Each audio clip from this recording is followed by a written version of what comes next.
patnubay at gabay ng magulang ay kailangan sa mga batang manonood. Maghihintay sa'yo, maghihintay ako.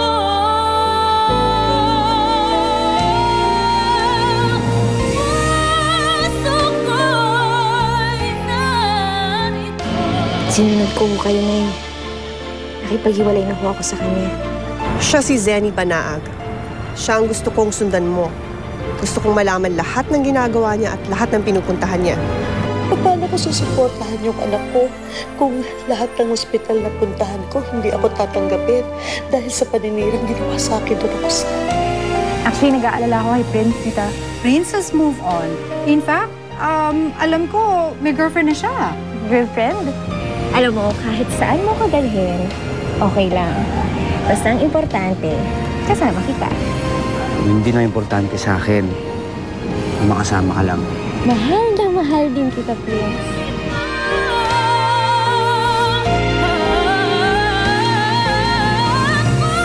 Puso ko'y narito, naghihintay. Abner. Anong balita? Hindi lang isang ospital ang pinuntahan niya. May dalawa pa siya pinag-applyan. Pero I don't think na makakapasok siya doon. Lalo na't may kaso pa siya sa dating ospital na pinagtatrabahuan niya.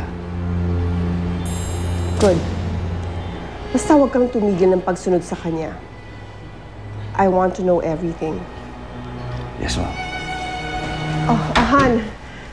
Sige, ipa-follow up ko na lang sa'yo ulit. Salamat.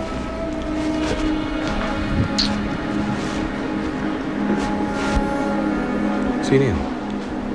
Taga-admin. May tulo kasi sa labas, kaya pinacheck ko muna sa kanya.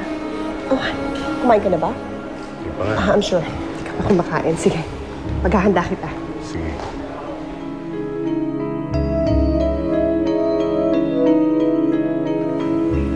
Oh, pinagluto kita ng paborito mong sinigang. Alam ko namang, hindi ka pa kumakain. Huwag mo munang isipin ang problema mo. Kumain ka na muna. Sige na. Salamat, Mars. Please lang. Huwag mong sasabihin kay Lira na nawalan ako ng trabaho, ha? Kahit na anong mangyari, ayoko mag-alala siya sa akin. Ito naman. Paano naman natin ililihim yan sa anak mo? Malalaman naman niya na wala kang trabaho. Mars, kaya nga ako umaalis pa rin araw-araw para hindi siya nakakahalata. At sana nga lang, sa oras na malaman niya na nawalan ako ng trabaho, meron na akong napasukang iba. Paano ka naman makakahanap ng trabaho? Di ba hinahanapan ka ng clearance mula sa ospital na pinanggalingan mo? Paano mo naman maitatago na may nakahain sa iyong kaso mo? Di ko alam, Mars. Di ko alam. Bahala na. Basta gagawa ako ng paraan. Hindi ako makakapayag na hindi ako makapagtrabaho uli. Mars, yun lang ang inaasahan natin. Yun lang ang inaasahan ni Lira. Kaya para sa anak ko, kailangan makapagtrabaho ako ulit. Para makahanap ka, kailangan lumakas ka, kumain ka. Ikaw? Sige na. Mukha ba akong kulang pa sa kain? Sige na. Mars, maraming salamat. Hindi ko alam kung anong gagawin ko pag wala ka dito. Ano ka ba? Sige na, kumain ka na. Oh my God! Totoo ba talaga yun? As in, seryoso? Meron na talaga siyang girlfriend? May girlfriend na talaga si Prince? Alam mo, sumasakit na yung ulo ko sa'yo eh. Paulit-ulit. Sa kotse pa lang, di ba, sinabi ko na sa'yo may girlfriend na si Prince. Sinabi nga ng mami niya eh. Paulit-ulit. Okay ka lang ba? Sino daw yun? Hindi ko nga alam eh. Hindi sinabi ng mami niya sa akin. Tapos nung tinanong ko si Prince, ayaw niya aminin kung sino yung bago niyang girlfriend. So, ano pakiramdam mo? Hurt ka? Pwede ba, Jillian? Shut up na lang. Ito naman eh. Natanong lang kita eh. Ano ba masama kung malaman ko na hurt ka, ha? Oo na, sige na. Hurt na ako. Sasaktan na ako na may ibang girlfriend si Prince. Yan, kontento ka na. Pero itong tatandaan mo. Kung dati naagaw nila sa akin yung mommy ko, ngayon hindi nila maagaw sa akin si Prince. Hindi ko papabayaang maagaw siya sa akin ng iba. Kaya kailangan malaman ko na kung sino yung bagong girlfriend niya. Okay.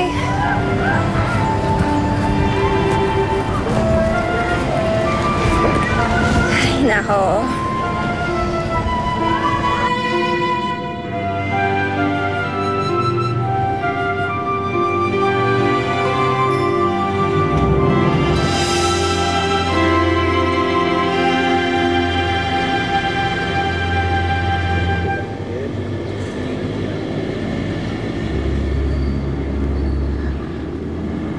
Lira? Lira, bakit? Lira? Lira!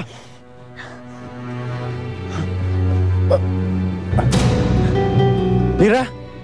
Lira!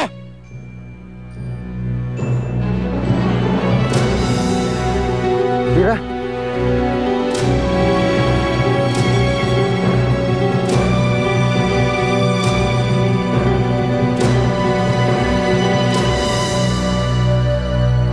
Mars? Oh, Si Lira, dumating na ba? wala pa. Baka parating lang na traffic lang. Kain na. O ayan, bakasyon na yan. Buka na. Hello? Ha? Oo.